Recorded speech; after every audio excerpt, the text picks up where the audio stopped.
नमस्कार दोस्तों, crescent education classes में आप सभी का स्वागत है। उम्मीद करते हैं सभी लोग स्वस्थ होंगे। उत्तराखंड प्रवक्ता भर्ती को लेकर दोस्तों एक नई अपडेट आई है। ये अपडेट है दोस्तों उत्तराखंड प्रवक्ता भर्ती 2020 की। उत्तराखंड प्रवक्ता भर्ती 2020 के रिक्त पदों पर दोस्तों रिजल्ट जारी हुआ है। जो पद दोस्तों रिक्त हो गए थे उस पर दोस्तों नई चयन सूची दोस्तों यहाँ पर अभी फिलहाल जारी हुई है। अभिलेख सत्यापन सूची दोस्तों जारी हुई है। चलिए आज की वीडियो को शुरू करते हैं। बात करेंगे दोस्तों उत्तराखंड लोक सेवा आयोग के लेटेस्ट नोटिफिकेशन के बारे में। 13 फरवरी 2026 दोस्तों कल ये नोटिफिकेशन जारी हुआ था, विज्ञप्ति निकली है। उत्तराखंड विशेष अधीनस्थ शिक्षा प्रवक्ता संवर्ग समूह गौ सेवा सामान्य और महिला शाखा परीक्षा 2020 की। पहले एक बार दोस्तों देख लेते हैं। एतद द्वारा सूचित किया जाता है कि रिट याचिका संख्या 1291 योगेंद्र कुमार साहा, फिर 1295 मोहन चंद्र, रिट याचिका संख्या 1221 मीरा पपने में माननीय उच्च न्यायालय द्वारा पारित निर्णय दिनांक 6/8/2025 और 25/8/2025 के क्रम में उत्तराखंड विशेष अधीनस्थ शिक्षा प्रवक्ता संवर्ग समूह गौ सेवा परीक्षा 2020 के अंतर्गत दिव्यांगजनों की रिक्तियों के सापेक्ष दिव्यांगजन अधिकार अधिनियम 2016 की धारा 34(2) के अनुसार अदला बदली की प्रक्रिया के अनुसार पात्र अभ्यर्थियों के चयन के लिए विषयवार अभिलेख सत्यापन सूची दिनांक 13 फरवरी 2026 को निर्गत की गई है। और अभ्यर्थियों की सूचनार्थ अभिलेख सत्यापन सूची ये वेबसाइट पर प्रसारित की जा रही है। मतलब सीधा सीधा सा मतलब ये है कि दोस्तों यहाँ पर जो रिट याचिका है माननीय उच्च न्यायालय नैनीताल पे जो कि दोस्तों दायर की गई थी इन 3 कैंडिडेट्स के द्वारा, तो इसमें माननीय उच्च न्यायालय के द्वारा निर्णय आया होगा 6 अगस्त 2025 को और 25 अगस्त 2025 को, जिसमें कि निर्णय दिया गया है दिव्यांगजन अधिकार अधिनियम 2016 की धारा 34(2) के अनुसार, जिसमें कि अदला बदली की प्रक्रिया दोस्तों मेंशन की गई है। तो उसके अनुसार दोस्तों जो पात्र अभ्यर्थी हैं उनकी यहाँ पर सूची जारी की गई है। अब सबसे पहले दोस्तों जान लेते हैं कि जो रिजल्ट है वो क्या है, फिर उसके बाद दोस्तों चर्चा करते हैं। तो दोस्तों यहाँ पर अभिलेख सत्यापन सूची दोस्तों जारी हो गई है। इसमें दोस्तों आपकी जो दिव्यांगजन की रिक्ति हैं उनके सापेक्ष में दिव्यांगजन अधिकार अधिनियम 2016 की धारा 34(2) के अनुसार अदला बदली प्रक्रिया के अनुसार पात्र अभ्यर्थियों के लिए दोस्तों यहाँ पर सूची जारी की गई है। सामान्य शाखा में देखें तो प्रवक्ता हिंदी में आप देख सकते हैं दोस्तों यहाँ पर कुल मिला के 6 कैंडिडेट्स को दोस्तों बुलाया गया है। प्रवक्ता अंग्रेजी की बात करें तो 15 कैंडिडेट्स को दोस्तों बुलाया गया है। संस्कृत की तो बात करें तो 3 अभ्यर्थी हैं। भौतिक शास्त्र की बात करें तो दोस्तों यहाँ पर आपके 21 कैंडिडेट्स को दोस्तों यहाँ पर बुलाया गया है। प्रवक्ता रसायन शास्त्र में आपके टोटल मिला के 27 कैंडिडेट्स को अभिलेख सत्यापन के लिए बुलाया गया है। प्रवक्ता गणित में कोई मिला नहीं। प्रवक्ता जीव विज्ञान में दोस्तों आपके 24 कैंडिडेट्स को बुलाया गया है। अर्थशास्त्र की बात करें तो कुल मिला के 6 अभ्यर्थियों को यहाँ पर बुलाया गया है। प्रवक्ता इतिहास की दोस्तों बात करें तो यहाँ पर 3 है और प्रवक्ता भूगोल में 12। इस तरह से प्रवक्ता समाजशास्त्र में आपके 3 अभ्यर्थियों को दोस्तों यहाँ पर बुलाया गया है। प्रवक्ता हिंदी की महिला शाखा, प्रवक्ता अंग्रेजी, प्रवक्ता भौतिक शास्त्र में कोई भी आपका अभ्यर्थी उपलब्ध नहीं हुआ।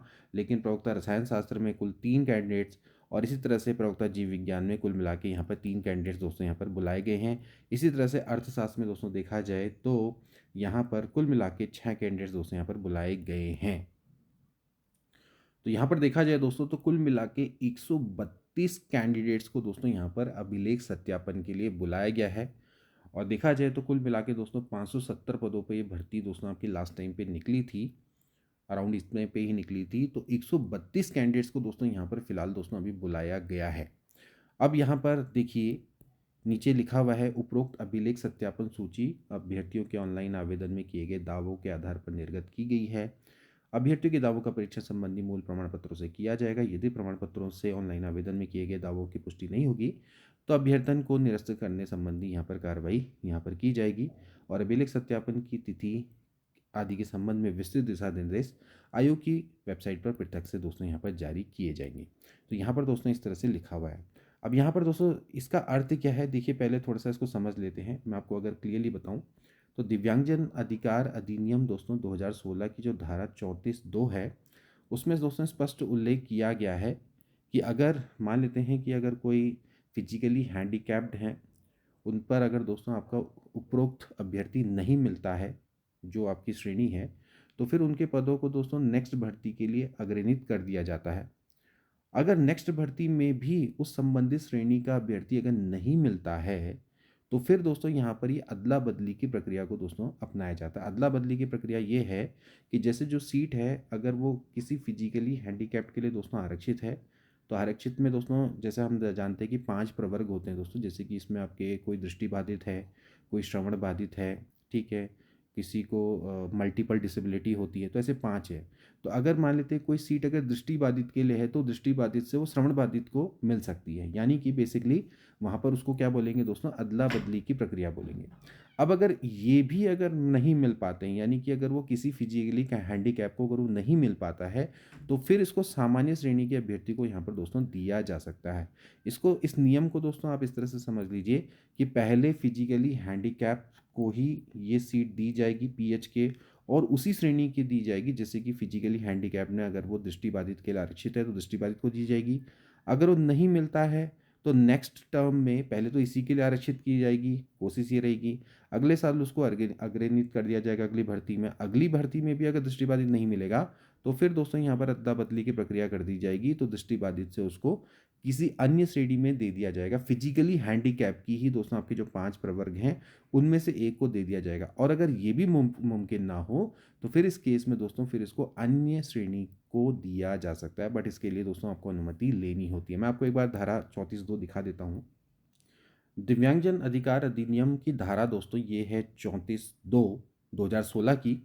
साफ साफ दोस्तों यहाँ पर लिखा हुआ है, यहाँ कोई रिक्ति किसी भर्ती वर्ष में उपयुक्त संदर्भित दिव्यांगजन की गैर उपलब्धता के कारण या कोई अन्य पर्याप्त कारण से भरी नहीं जा सकेंगी।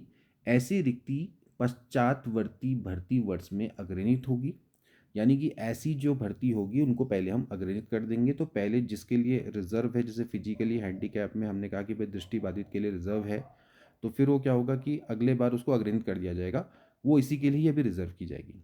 और यदि पश्चित भर्ती में भी उपयुक्त संदर्भित दिव्यांगजन उपलब्ध नहीं होता है, मान लेते हैं कि अब हमें फिजिकली हैंडीकैप में दृष्टिबाधित नहीं मिला, ठीक है, जिसकी आंखें कमज़ोर हैं, तो फिर वो क्या होगा, वो पहले या 5 प्रवर्गों में अदला बदली की जा सकेगी। तो ये 5 जो प्रवर्ग हैं उनमें इनको अदला बदली किया जा सकता है, जैसे कोई दृष्टिबाधित है, कोई श्रवण बाधित है, कोई लोकोमीटर की प्रॉब्लम है, किसी को मानसिक रूप से परेशानी है, किसी में मल्टीपल डिसेबिलिटी है, तो उन 5 प्रवर्गों में दोस्तों इनको क्या किया जा सकता है, अदला बदली दोस्तों यहाँ पर किया जा सकता है।